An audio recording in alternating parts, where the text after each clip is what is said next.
इतनी महँगाई और हाई इंटरेस्ट रेट एनवायरनमेंट में अगर आप इन्वेस्टमेंट कर रहे हैं, तो सबसे पहले तो आपको घबराना नहीं है। मज़ाक कर रहा हूँ मैं, लेकिन जब भी मैं स्टॉक मार्केट की बात करता हूँ या म्यूचुअल फंड्स की बात करता हूँ, तो लोग कमेंट्स के अंदर यही बात करते हैं कि यार पिछले 5 से 6 साल के अंदर तो कोई भी प्रॉफ़िट नहीं हुआ, कोई फ़ायदा नहीं हुआ, इनकम रिटर्न्स नहीं है इतने अच्छे, रिटर्न्स अच्छे नहीं है पाकिस्तान स्टॉक मार्केट के। इस तरह की बातें सुनने को मिलती हैं। तो बात कुछ हद तक सही भी है, क्योंकि पिछले 5 साल के अंदर बहुत ज़्यादा टर्मॉइल रहा है, कोविड भी आ गया था और सिचुएशन कोई इतनी अच्छी रही नहीं है। लेकिन मैं उन लोगों को ये भी कहना चाहता हूँ कि अगर आप इंडिविजुअल स्टॉक्स की बात करेंगे, तो बहुत सारे ऐसे स्टॉक्स हैं जिन्होंने बहुत अच्छा रिटर्न दिया है, डिविडेंड पेइंग स्टॉक्स भी हैं, जिन पे मैंने पहले भी वीडियो बनाई हुई है, जिसमें एग्रो फर्टिलाइज़र, एग्रो की बाकी कंपनीज़, बैंकिंग सेक्टर या लेट्स से हबको, इस तरह की बहुत सारी और कंपनीज़ हैं, या सिस्टम लिमिटेड, या इस तरह की बहुत सारी कंपनीज़ हैं जिन्होंने एक्स्ट्रा एक्स्ट्रा ऑर्डिनरी किस्म का रिटर्न दिया है। हम उनकी बात भी नहीं करते, हम इंडेक्स पे ही रहते हैं। इंडेक्स ने वाक़ई रिटर्न नहीं दिया है, लेकिन अगर अगर हम इंडेक्स की ही बात करें, तो इंडेक्स ने 99 से लेके 2011 तक यूएस के अंदर कौन-सा रिटर्न दिया था, फ्लैट रहा था इंडेक्स। इसी तरह इंडिया के अंदर 2009 या 8 से लेकर 2013-14 तक बिल्कुल ज़ीरो रहा था रिटर्न उनका। वो तो इंडियन रुपी के अंदर था, वो भी नेगेटिव हो गया होगा। तो यहाँ पर भी पिछले 5 साल के अंदर इस वक़्त अगर आप इंडेक्स की बात करें, तो वाक़ई इंडेक्स का रिटर्न ज़ीरो है, और ज़ीरो के साथ बल्कि नेगेटिव में है, और इसके बाद अगर आप उसके ऊपर डाल दें रुपी डिवैल्यूएशन, तो और आपकी बात ख़राब हो जाती है। लेकिन मैं उसके पॉइंट ऑफ व्यू से मैं ये बोलता हूँ कि देखिए, म्यूचुअल फंड्स, अगर आप म्यूचुअल फंड में इन्वेस्ट कर रहे हैं, तो डेफ़िनिटली आपको इस वक़्त फ़ायदा नहीं होगा। लेकिन over the long period of time कहीं न कहीं जाकर इसको, स्टॉक मार्केट को यहाँ नहीं रुकना है।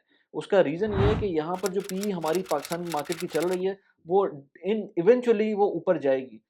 अब कब जाती है, ये कोई भी नहीं कह सकता, क्रिस्टल बॉल किसी के पास नहीं है। लेकिन जो लोग इन्वेस्टमेंट करते हैं, मैं उनको बोलता हूँ कि यार आप इंडिविजुअल स्टॉक्स के अंदर आ जाएँ, थोड़ा बहुत सीखें, समझें चीज़ों को। म्यूचुअल फंड से निकल के इंडिविजुअल स्टॉक्स में आएँ। जो लोग नए-नए आ रहे हैं, उनको म्यूचुअल फंड्स के लिए ठीक है उनके लिए। मेरे ख़्याल से 1 से 2 साल बंदे को सीखना चाहिए म्यूचुअल फंड्स के अंदर, और उसके बाद जब समझ में आ जाए, तो फिर वो उसी हिसाब, उन्हीं म्यूचुअल फंड्स को जो उन्होंने लिया हुआ है, उसके अंदर उन्हीं के स्टॉक्स के अंदर इन्वेस्ट करें, और फर्दर फिर जब बातें और समझ में आने लगें, तो 2-3 साल, 4 साल के अंदर आपको हर सूरत में स्टॉक मार्केट के अंदर खुद से इन्वेस्ट करना है। एनीवेज़, अब हम बात करते हैं कि आजकल मैं क्या कर रहा हूँ, या किस तरह से इतने हाई इन्फ्लेशन के अंदर, जिसमें स्टॉक मार्केट इतनी रिटर्न्स भी नहीं दे रही, इनफैक्ट यूएस की मार्केट तो इस वक़्त नीचे जा रही है। मैंने उस पे वीडियो बनाई हुई है कि मैं एक एक प्रोजेक्ट स्टार्ट किया है, जिसके अंदर मैंने एप्पल के स्टॉक्स लेना शुरू किए हैं, और कुछ इंडिविजुअल स्टॉक्स भी यूएस के लेना शुरू किया। जब मैंने लेना शुरू किया, तो वो नीचे आना शुरू हो गए।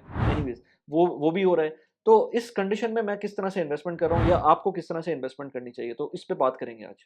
बात स्टार्ट करने से पहले मैं आपको बताऊँ कि मैं यूएई में रहता हूँ, और मेरे अपने गोल्स होते हैं, वो डेफ़िनिटली डिफरेंट होंगे आपके गोल से, आपके टाइम होराइज़न से डिफरेंट होंगे। मेरी ज्योग्राफिकल सिचुएशन डिफरेंट है, आपकी ज्योग्राफिकल सिचुएशन डिफरेंट है, मेरी फैमिली सर्कमस्टेंसेस डिफरेंट है, आपके डिफरेंट होंगे। तो मैं जो भी आपको यहाँ पर चीज़ें बता रहा हूँ, ये मैं अपनी जो मेरी पर्सनल इन्वेस्टमेंट्स की जर्नी है, मैं वो बता रहा होता हूँ। डेफ़िनेटली आप इसको अपने पास रेप्लिकेट नहीं कर सकते, ना कॉपी पेस्ट कर सकते हैं। तो ये आप अपने हिसाब से देखें, मैं आपको अपनी जर्नी बता रहा हूँ। वीडियो में आगे चलते हैं। वीडियो में आगे चलने से पहले प्लीज़ लाइक कर दें वीडियो को, और सब्सक्राइब कर दें चैनल को। अब अगर हम देखें, तो मैं बड़े इंटरेस्टिंग चार्ट है एक, मैं आपको वो दिखाता हूँ पहले। वो है बेसिकली ट्रेडिंग इकोनॉमिक्स की एक वेबसाइट है। वो मैं अक्सर इसका डेटा यूज़ करता हूँ। इसका लिंक मैं लगा दूँगा नीचे डिस्क्रिप्शन के अंदर। लेकिन इसके अंदर आप देखें कि किस तरह से जो जो जो इंटरेस्ट रेट है पाकिस्तान के अंदर पिछले 25 साल का, वो यहाँ पर आपको नज़र आ रहा है। किस तरह से इंटरेस्ट रेट जब नीचे जाता है, तो स्टॉक मार्केट ऊपर जाती है। जब इंटरेस्ट रेट ऊपर जाता है, तो स्टॉक मार्केट नीचे जाती है, और ये साइकिल चलती रहती है। अगर आप इसको ओवरऑल बड़े पिक्चर में देखेंगे, सिर्फ उसको 2020 की बात को थोड़ा-सा इस वक़्त हटा दें, क्योंकि 2020 में कोविड आया हुआ था, और उसमें एकदम से इंटरेस्ट रेट नीचे गया था, और उसकी वजह से एकदम से फिर स्टॉक मार्केट भी ऊपर गई थी। तो जो ओवरऑल ट्रेंड मिलता है, वो ये मिलता है कि जब इंटरेस्ट रेट ऊपर जाता है, तो स्टॉक मार्केट नीचे जाती है, एंड वाइस वर्सा। और ये समझ में भी आता है, क्योंकि इंटरेस्ट रेट जब ऊपर जाता है, तो लोग कहते हैं कि यार बेहतर ये है कि हम जो जो फिक्स्ड इंस्ट्रूमेंट्स हैं, जो बैंकिंग सेक्टर के जो जो इंस्ट्रूमेंट्स हैं, उसके अंदर इन्वेस्ट करें, या गवर्नमेंट की सिक्योरिटीज़ में इन्वेस्ट करें। प्लस जो कंपनीज़ स्टॉक मार्केट में लिस्टेड होती हैं, उनके लिए कैपिटल रेज़ करना मुश्किल हो जाता है, उनको ज़्यादा हाई इंटरेस्ट रेट के ऊपर लोन मिलता है। तो इसलिए इट मेक्स सेंस कि स्टॉक मार्केट उस टाइम पे नीचे जाती होगी। लेकिन क्योंकि अब मेरी कोई बात करें आप, तो मैं क्योंकि इस तरह का इन्वेस्टमेंट करता हूँ, और मैंने अभी पिछले 3 साल से इन्वेस्टमेंट शुरू की है स्टॉक मार्केट में। उससे पहले तो जो कन्वेंशनल इन्वेस्टमेंट होती है नॉर्मल ओवरसीज़ पाकिस्तानीज़ की, कि वो लेट्स से इसमें जो प्रॉपर्टीज़ के अंदर होती है, नॉर्मली प्रॉपर्टीज़ के अंदर रियल एस्टेट के अंदर इन्वेस्टमेंट थी, उसमें कर रहा था। ये जो पिछले 3-4 साल से जो मैं इन्वेस्टमेंट कर रहा हूँ, ये एक डिफरेंट मुझे फ्लेवर मिला, और फिर जब मैंने बैक टेस्ट किया उसी इन्वेस्टमेंट स्ट्रैटेजी को, तो मुझे लग रहा है कि वो ज़्यादा बेहतर है और स्टॉक्स के अंदर ज़्यादा बेहतर आपको रिटर्न्स मिलते हैं। अब वो रिटर्न्स फ़ौरन नहीं मिलते, आपको उसमें टाइम लगता है, उसमें आपको टाइम लगाना पड़ता है। मैं जब भी इन्वेस्टमेंट करता हूँ, मैं कम से कम 10 से 15 साल का होराइज़न लेता हूँ। मैं उन पैसों को डालता हूँ जो मुझे कम से कम 10 से 15 साल के लिए टच ही ना करने हों, किसी भी तरह के, चाहे वो यूएस के स्टॉक्स हों, चाहे वो पाकिस्तान के स्टॉक्स हों। सोचें यूएस के स्टॉक्स ने तो 11 साल तक कोई रिटर्न नहीं दिया था। तो इस तरह से तो कभी भी हो सकता है ना, पाकिस्तान के स्टॉक ने 5 साल से कोई रिटर्न नहीं दिया है इंडेक्स की टर्म्स में, तो ये कभी भी हो सकता है। इसलिए मैं 10 से 15 साल का होराइज़न लेता हूँ। जो मैंने स्ट्रैटेजी ली हुई है, वो मैंने ली हुई है कि मैं डिविडेंड पेइंग स्टॉक्स लेता हूँ, जिसकी वजह से मुझे कैश फ्लो मिल रहा होता है और मैं उस पैसों को दोबारा से रीइन्वेस्ट कर देता हूँ। तो चाहे वो स्टॉक की प्राइस कुछ भी हो, हाँ, एक चीज़ मैं मेक श्योर करता हूँ कि वो कंपनीज़ बुरी ना हो, यानी कि उसके अंदर कोई सट्टेबाज़ी ना चल रही हो।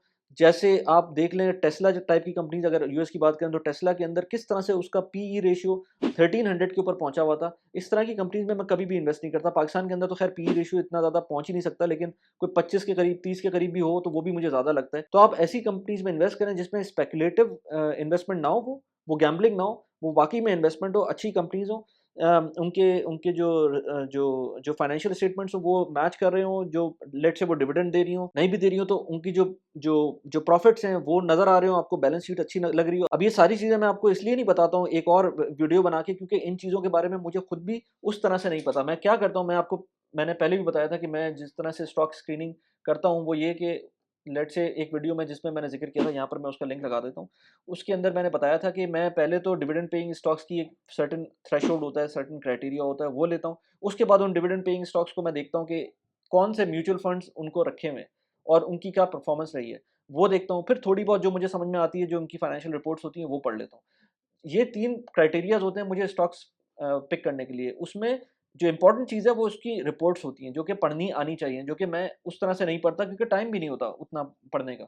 तो इसलिए मैं अपने जो स्टॉक स्क्रीनिंग क्राइटेरिया वो मैंने उस उन वीडियोज़ में बताया हुआ है कि किस तरह से मैं करता हूँ, इसलिए मैं उस पे स्टिक रहता हूँ। लेकिन जो इम्पोर्टेंट चीज़ है वो ये कि कितना उसका जो टाइम होराइज़न है वो कितना है, वो मेरे पास 10 से 15 साल का है। तो आज अगर वो कंपनी उस कंपनी का स्टॉक बुरा परफ़ॉर्म कर रहा है, जस्ट बिकॉज़ पाकिस्तान के अंदर कुछ मसला है या लेट्स से उसके अंदर जो ओवरऑल मार्केट के अंदर लिक्विडिटी का मसला है, तो उसकी वजह से मैं ये नहीं करूँगा कि उससे पैसे निकाल लूँगा या मुझे डर लगेगा उसके अंदर।